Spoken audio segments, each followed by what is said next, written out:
ಈ ಮೈನಸ್ ಅಂತ ಹೇಳಿದ್ರೆ ಈ ಕೇಸಲ್ಲಿ ಲೈಫ್ ಟೈಮ್ ಇಂಪ್ರಿಸನ್ಮೆಂಟ್ ಇದೆ ಮತ್ತು ಹ್ಯಾಂಗ್ ಟು ಡೆತ್ ಅಂತ ಇದೆ ಅನಿಸುತ್ತೆ. ಸೊ ಹಂಗೆ ಹೋದಲ್ಲಿ ಅಲ್ಲೇ ಒಂದು 20-30 ಲಕ್ಷ ಖರ್ಚು ಮಾಡಿರುತ್ತೆ. ಈ ಕೆಳಗಡೆ ಕೋರ್ಟ್ಗಳಲ್ಲಿ ಯಾವುದೇ ಕೋರ್ಟ್ಗಳಲ್ಲಿ ಹಾಕಾದ್ರೂ ಕೂಡ ಅವರು ಎಂಟರ್ಟೈನ್ ಮಾಡುವಂತಹ ಸಾಧ್ಯತೆ ಭಾರಿ ಕಮ್ಮಿ ಇರುತ್ತೆ. ಅಂದರೆ ಪ್ರಭಾವಿಗಳ ಕೇಸ್ಗಳನ್ನು ಮಾತ್ರ ಸುಪ್ರೀಂ ಕೋರ್ಟ್ಗೆ ತೊಗೊಂಡೋಗುತ್ತಾ ಬೇಲ್ ಆಗಿರೋದು, ಅಥವಾ ನಾರ್ಮಲಾಗಿ ಕಾಮನ್ ಮ್ಯಾನ್ ಅವ್ರದ್ದು ಕೂಡ ತೊಗೊಂಡು ಹೋಗ್ಬೋದಾ? ಏನಿದೆ ಸರ್ ಅದು? ಇಲ್ಲ ನಾರ್ಮಲ್ ಮ್ಯಾನ್ದು ತೊಗೊಂಡು ಹೋಗ್ತಾರೆ. ಬಟ್ ಇವರು ಪ್ರಭಾವಿಗಳಾಗಿರೋದ್ರಿಂದ ಸ್ವಲ್ಪ ಪರ್ಸ್ನಲ್ ಇಂಟ್ರೆಸ್ಟ್ ತೊಗೊಂಡು ಹೋಗಿದ್ದಾರೆ.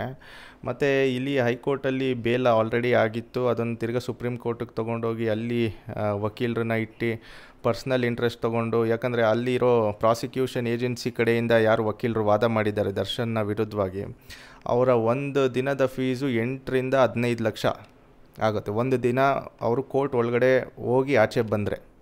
ಸೊ ಅವರು ಮಿನಿಮಮ್ ಒಂದು 4-5 ಸತಿ ಅಟ್ಲೀಸ್ಟ್ ಹಿಯರಿಂಗ್ ಹೋಗಿರ್ಬೇಕನ್ಸುತ್ತೆ. ಸೊ ಹಂಗೆ ಹೋದಲ್ಲಿ ಅಲ್ಲೇ ಒಂದು 20-30 ಲಕ್ಷ ಖರ್ಚು ಮಾಡಿರುತ್ತೆ ನಮ್ಮ ಸರ್ಕಾರ.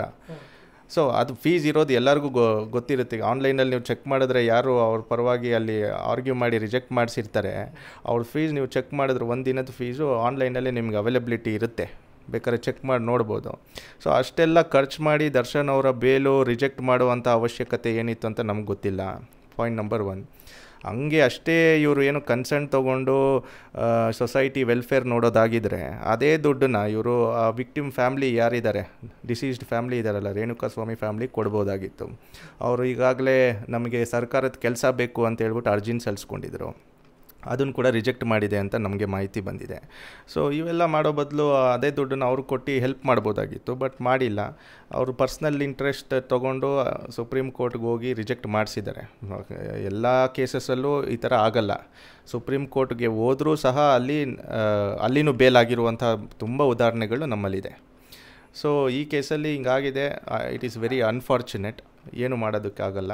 ಆಮೇಲೆ ಒನ್ಸ್ ಇವರು ದರ್ಶನ್ ಅವರು ಆಚೆ ಬಂದ ಮೇಲೆ ಮೆಡಿಕಲ್ ಟ್ರೀಟ್ಮೆಂಟ್ ತೊಗೊಬೇಕಾಗಿತ್ತು. ತಕ್ಷಣ ಇವರು ಶೂಟಿಂಗ್ ಹೋಗಿ ಎಲ್ಲ ಮಾಡಿದ್ರು, ಮತ್ತು ಫೋಟೋಸ್ ಎಲ್ಲ ಸ್ವಲ್ಪ ವೈರಲ್ ಆಗಿತ್ತು. ಸೊ ಅದನ್ನೆಲ್ಲ ಪ್ರಾಸಿಕ್ಯೂಷನ್ ಏಜೆನ್ಸಿ ಸ್ವಲ್ಪ ಅಡ್ವಾಂಟೇಜ್ ತೊಗೊಂಡು ಈ ಒಂದು ಬೇಲ್ನ ಕ್ಯಾನ್ಸಲ್ ಮಾಡೋದ್ರಲ್ಲಿ ಒಂದು ಸಕ್ಸಸ್ಫುಲ್ ಆಗಿದ್ದಾರೆ. ಅಂದರೆ ಮೇನ್ ಕಾರಣ ಅದೇ ಅಂತೀರಾ ಸರ್?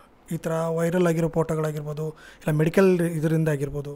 ಹೌದು, ಮೆಡಿಕಲ್. ನಾನು ಜಡ್ಜ್ಮೆಂಟ್ ಓದಿದೆ. ಮೇಯ್ನು ಮೆಡಿಕಲ್ಲು ನನಗೆ ಒಂದು ಬೆಡ್ ರೆಸ್ಟ್ ಬೇಕಾಗಿದೆ ಅಂತ ಹೇಳ್ತಾರೆ, ಬಟ್ ಆಚೆ ಬಂದು ಬೆಡ್ ರೆಸ್ಟ್ ತೊಗೊಳ್ಳಲ್ಲ. ಅದೇ ಎಲ್ಲನೂ ಮೆನ್ಷನ್ ಆಗಿದೆ ಸುಪ್ರೀಂ ಕೋರ್ಟ್ ಜಡ್ಜ್ಮೆಂಟಲ್ಲಿ. ಬೆಡ್ ರೆಸ್ಟ್ ತೊಗೊಳ್ಳಲ್ಲ ಇವರು.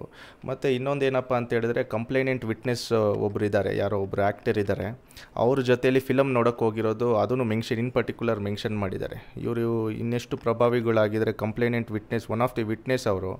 ಮರ್ಡರ್ ಕೇಸ್ ಇನ್ನೂ ಕ್ಲೋಸ್ ಆಗಿಲ್ಲ, ಇನ್ನೂ ವಿಚಾರಣೆ ಹಂತದಲ್ಲೇ ಇದೆ. ಸೊ ಈಗಿರ್ಬೇಕಾದ್ರೆ ಅವ್ರ ಜೊತೆನೇ ಕೂತ್ಕೊಂಡು ಇವರು ಫಿಲಮ್ ನೋಡ್ತಾರೆ ಅಂತ ಹೇಳಿದ್ರೆ, ಇವರು ಎಲ್ಲ ವಿಟ್ನೆಸಸ್ಗಳನ್ನು ಟ್ಯಾಂಪರ್ ಮಾಡುವಂಥ ಸಾಧ್ಯತೆ ಇದೆ ಅಂತ ಹೇಳ್ಬಿಟ್ಟು ಅವರು ಆ ಥರ ಒಂದು ಪರ್ಸ್ಪೆಕ್ಟಿವಲ್ಲಿ ಮಾನ್ಯ ಸುಪ್ರೀಂ ಕೋರ್ಟು ಇದನ್ನು ರಿಜೆಕ್ಟ್ ಮಾಡಿದೆ ಅಂತ ನಾನು ಹೇಳ್ತೀನಿ. ಅಂದರೆ ಅದ್ರ ಜೊತೆಗೆ ಅಂದರೆ ಸಾಕ್ಷಿನಾಶನ ಮಾಡ್ಬೋದು ಅಂತ ಮೇನ್ ರೀಸನ್ನು. ಈ ಕೇಸಲ್ಲಿ ಸಾಕ್ಷಿನಾಶ ಸೆಕ್ಷನ್ನು ಹಾಕಿದ್ದಾರೆ, ಅದೆಲ್ಲ ಪಿನ್ ಟು ಪಿನ್ ಹಾಕಿದ್ದಾರೆ.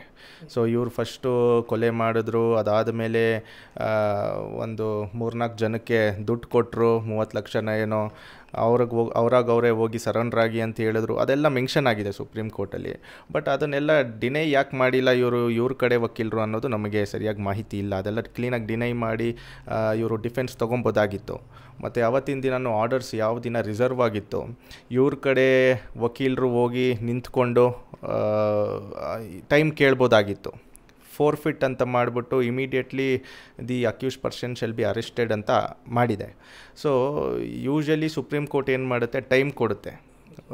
1 ತಿಂಗಳು, 30 ದಿನ, 20 ದಿನ, 15 ದಿನ ಟೈಮ್ ಕೊಡುತ್ತೆ ಸರೆಂಡರ್ ಆಗೋದಕ್ಕೆ. ಬಟ್ ಇಮಿಡಿಯೇಟ್ಲಿ ಸರೆಂಡರ್ ಆಗಿ ಅಂತ ಹೇಳಿದೆ ಅಂತ ಹೇಳಿದ್ರೆ, ಅಲ್ಲಿ ಇವ್ರ ಪರವಾದ ಯಾರಾದರೂ ವಕೀಲರು ಅಲ್ಲಿ ನಿಂತ್ಕೊಂಡು ಟೈಮ್ ಕೇಳ್ಬೋದಾಗಿತ್ತು.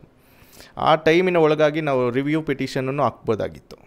ಸೊ ಅದು ಯಾಕೆ ಮಾಡಿಲ್ಲ ಅನ್ನೋದು ನಮಗೆ ಮಾಹಿತಿ ಇಲ್ಲ, ನೋಡಬೇಕು ಏನಂತ. ಸರ್, ಈಗ ಇನ್ನೊಂದು ಏನು ಅಂದರೆ, ಈಗ ಅಕಸ್ಮಾತ್ ಸಾಕ್ಷಿದಾರರು ಯಾರು ಇರ್ತಾರೆ, ಅವರು ಬಂದು ಸಾಕ್ಷಿ ಏನಾದ್ರು ಹೇಳಿಬಿಟ್ರೆ ಇವ್ರಿಗೆ ಬೇಲ್ ಆಗೋ ಸಾಧ್ಯತೆಗಳು ಜಾಸ್ತಿ ಇದೆಯಾ? ಅಂದರೆ ಅಲ್ಲ ಈಗ ನೆಕ್ಸ್ಟು ಚಾರ್ಜ್ ಆದಮೇಲೆ ಸಾಕ್ಷಿಗಳು ಬರ್ತಾರೆ, ಬಂದಾದಮೇಲೆ ಮೆಟೀರಿಯಲ್ ವಿಟ್ನೆಸ್ ಅಂತ ಕರೀತಾರೆ. ಇಂಪಾರ್ಟೆಂಟ್ ವಿಟ್ನೆಸಸ್ ಏನಿದೆ ಅದು ಮಾತ್ರ ಎಕ್ಸಾಮಿನ್ ಮಾಡಬೇಕು ಅಂತ ಹೇಳ್ತಾರೆ. ಆ ಎಕ್ಸಾಮಿನೇಷನ್ ಆದಮೇಲೆ ಆ ಎಕ್ಸಾಮಿನೇಷನಲ್ಲಿ ದರ್ಶನ್ ಅವರು ಪಾಲು ಇಲ್ಲ ಅಂತ ಆ ವಿಟ್ನೆಸಸ್ಗಳು ಏನಾದರೂ ಇನ್ ಕೇಸ್ ಹೇಳ್ದಲ್ಲಿ ಆ ಒಂದು ಗ್ರೌಂಡ್ ಮೇಲೆ ಆ ಒಂದು ಡಿಪೋಸಿಷನ್ ಮೇಲೆ ಬೇಲ್ ಹಾಕ್ಕೊಬೋದು, ತಿರ್ಗಾ ಸೆಷನ್ ಕೋರ್ಟ್ನಲ್ಲೂ ಹಾಕ್ಕೊಳ್ಳುವಂಥ ಚಾನ್ಸಸ್ ಇದೆ, ಹೈಕೋರ್ಟಲ್ಲೂ ಹಾಕ್ಕೊಳ್ಳುವಂಥ ಚಾನ್ಸಸ್ ಇದೆ, ಇಲ್ಲ ಸುಪ್ರೀಂ ಕೋರ್ಟಲ್ಲೂ ಹಾಕ್ಕೊಳ್ಳುವಂಥ ಚಾನ್ಸಸ್ ಇದೆ. ಏನಂತ ಹೇಳಿ ನೋಡಿ, ಈ ಥರ ಪ್ರಮುಖವಾದ ವಿಟ್ನೆಸ್ಗಳು ಯಾರ್ಯಾರಿದ್ದಾರೆ ಅವರೆಲ್ಲ ದರ್ಶನ್ನ ಪರವಾಗಿ ಹೇಳಿದ್ದಾರೆ. ಅಂದರೆ ದರ್ಶನ್ನು ಈ ಕೇಸಲ್ಲಿ ಇನ್ವಾಲ್ವ್ ಆಗಿಲ್ಲ ಅಂತ ಹೇಳಿದ್ದಾರೆ. ಸೊ ಆದ್ದರಿಂದ ತಾವು ಬೇಲ್ ಕೊಡಬೇಕು. ಇನ್ನು ಈ ನಿಯರೆಸ್ಟ್ ಫ್ಯೂಚರಲ್ಲಿ ಈ ಒಂದು ಟ್ರಯಲ್ ಕನ್ಕ್ಲೂಡ್ ಆಗುವಂಥ ಯಾವುದೇ ಸಾಧ್ಯತೆಗಳಿಲ್ಲ. ಯಾಕಂದರೆ 238 ವಿಟ್ನೆಸಸ್ಗಳಿದೆ ಇದರಲ್ಲಿ. ಸೊ ಮೇನ್ ವಿಟ್ನೆಸಸ್ ಯಾರ್ಯಾರಿದ್ದಾರೆ ಅವರೆಲ್ಲರೂ ದರ್ಶನ್ ಈ ಒಂದು ಕೇಸಲ್ಲಿ ಪಾಲ್ಗೊಂಡಿಲ್ಲ ಅಂತ ಹೇಳ್ತಾರೆ. ಸೊ ಆದ್ದರಿಂದ ತಾವು ಬೇಲ್ ಕೊಡಬೇಕು ನಾವು ಅಂತ ಹೇಳ್ಬಿಟ್ಟು ಅರ್ಜಿನ ಸಲ್ಲಿಸ್ಕೊಬೋದು. ಅದು ಎಷ್ಟು ಸತಿ ಬೇಕಾದ್ರೂ ಸಲ್ಲಿಸ್ಕೊಬೋದು, ಯಾವ ಕೋರ್ಟಲ್ಲಿ ಬೇಕಾದ್ರೂ ಸಲ್ಲಿಸ್ಕೊಬೋದು. ಬಟ್ ನನ್ನ ಪ್ರಕಾರ ಸುಪ್ರೀಂ ಕೋರ್ಟಲ್ಲಿ ಈಗ ರಿಜೆಕ್ಟ್ ಆಗಿರೋದ್ರಿಂದ ಈ ಕೆಳಗಡೆ ಕೋರ್ಟ್ಗಳಲ್ಲಿ ಯಾವುದೇ ಕೋರ್ಟ್ಗಳಲ್ಲಿ ಹಾಕಿದ್ರೂ ಕೂಡ ಅವರು ಎಂಟರ್ಟೈನ್ ಮಾಡುವಂತಹ ಸಾಧ್ಯತೆ ಭಾರಿ ಕಮ್ಮಿ ಇರುತ್ತೆ. ಸೆಷನ್ ಕೋರ್ಟಲ್ಲಾಗಲಿ ಹೈಕೋರ್ಟಲ್ಲಾಗಲಿ they will ask us to move to supreme court only. ತಿರ್ಗಾ ಅಲ್ಲೇ ಹೋಗ್ಬಿಟ್ಟು ನೀವು ಬೇಲ್ ಅರ್ಜಿನ ಸಲ್ಲಿಸಿ ಅಂತ ಹೇಳ್ತಾರೆ. ಸೊ ಆದ್ದರಿಂದ ಇವರು ತಿರ್ಗಾ ಸುಪ್ರೀಂ ಕೋರ್ಟಲ್ಲೇ ಹಾಕೋದ್ರಿಂದ ಪ್ರಮುಖವಾದ ಸಾಕ್ಷಿಗಳು ವಿಚಾರಣೆ ಆದಮೇಲೆ ಸುಪ್ರೀಂ ಕೋರ್ಟಲ್ಲೇ ಬೇಲ್ ಅರ್ಜಿ ಹಾಕೋದ್ರಿಂದ ಇವರು ಒಂದು ಸಕ್ಸಸ್ಸನ್ನು ಕಾಣ್ಬೋದು. ಸರ್, ಅದ್ರ ಜೊತೆಗೆ ಇನ್ನೊಂದೇನೆಂದರೆ ಇದು 1 ವರ್ಷ 2 ವರ್ಷ ಹೋಗುತ್ತೆ ಅಂತ ನೀವೇ ಹೇಳಿದ್ರೆ ಆಲ್ರೆಡಿ. ಅಕಸ್ಮಾತ್ ಏನಾದ್ರು ಪ್ರೂವ್ ಆಯಿತು ಅಂದರೆ ಇವಾಗ ಏನು ಜಡ್ಜ್ಮೆಂಟ್ ಕೊಡ್ತಾರೆ, ಅಥವಾ 7 ವರ್ಷ ಆಗಿರ್ಬೋದು 12 ವರ್ಷ ಆಗಿರ್ಬೋದು, ಏನು ಕೊಟ್ಟರೆ ಅದರಲ್ಲಿ ಈಗಿರೋ ಟೈಮನ್ನು ಮೈನಸ್ ಮಾಡ್ತಾರೆ ಹೇಳಿ ಸರ್? ಹೌದೌದು.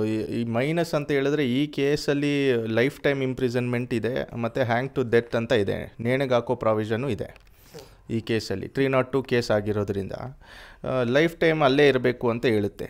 ಸೊ ಅದಕ್ಕೆ ಲಿಮಿಟೇಷನ್ ಇಲ್ಲ. ಸೊ ನಿಮ್ಮ ಡೌಟ್ ಕ್ಲಿಯರ್ ಆಯ್ತು ಅಂದ್ಕೊಳ್ತೀನಿ. ಲಿಮಿಟೇಷನ್ ಇಲ್ಲ, ಅದಕ್ಕೆ ಲೈಫ್ ಟೈಮ್ ಅಲ್ಲೇ ಇರಬೇಕಂತ ಹೇಳುತ್ತೆ. ಅಥವಾ ಇಂತಿಷ್ಟು ಪೀರಿಯಡ್ ಕಾಲ ಒಂದು 12 ವರ್ಷನೋ 15 ವರ್ಷನೋ ಇರಬೇಕು. ಅದು that is left to discretionary power of the judge, trial judge. ಅದೇನು ಕೊಡ್ತಾರೋ ಅದಕ್ಕೆ ನೆಕ್ಸ್ಟು ಅಪೀಲ್ ಪ್ರಾವಿಷನ್ಗಳಿರುತ್ತೆ. ಇಲ್ಲಿ ದರ್ಶನ್ ಕಡೆ ಇನ್ ಕೇಸ್ ಆದ್ರೂ ಸಹ ತಿರ್ಗಾ ಅಪೀಲ್ ಹೋಗುವಂಥ ಸಾಧ್ಯತೆ ಇರುತ್ತೆ ಹೈಕೋರ್ಟಿಂದ ತಿರ್ಗಾ ಸುಪ್ರೀಂ ಕೋರ್ಟ್ಗೆ ಹೋಗುವಂಥ ಸಾಧ್ಯತೆ ಇರುತ್ತೆ. ಸೊ ಆದ್ದರಿಂದ ಈ ಒಂದು ವಿಚಾರಣೆ ಏನು ನಡೀತಾ ಇದೆ ಈ ಸ್ಟೇಜಲ್ಲಿ ತುಂಬ ನಾವು ಗಮನ ಇಟ್ಟು ಕ್ರಾಸ್ ಎಕ್ಸಾಮಿನೇಷನ್ ಮಾಡಬೇಕಾಗುತ್ತೆ.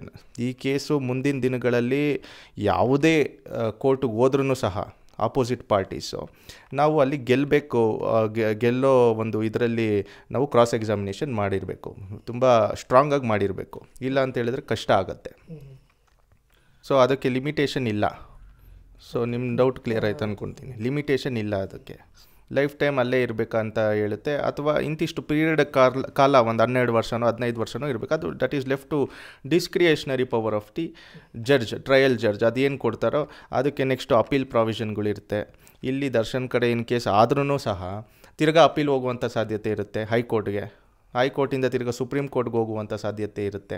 ಸೊ ಆದ್ದರಿಂದ ಈ ಒಂದು ವಿಚಾರಣೆ ಏನು ನಡೀತಾ ಇದೆ ಈ ಸ್ಟೇಜಲ್ಲಿ ತುಂಬ ನಾವು ಗಮನ ಇಟ್ಟು ಕ್ರಾಸ್ ಎಕ್ಸಾಮಿನೇಷನ್ ಮಾಡಬೇಕಾಗುತ್ತೆ.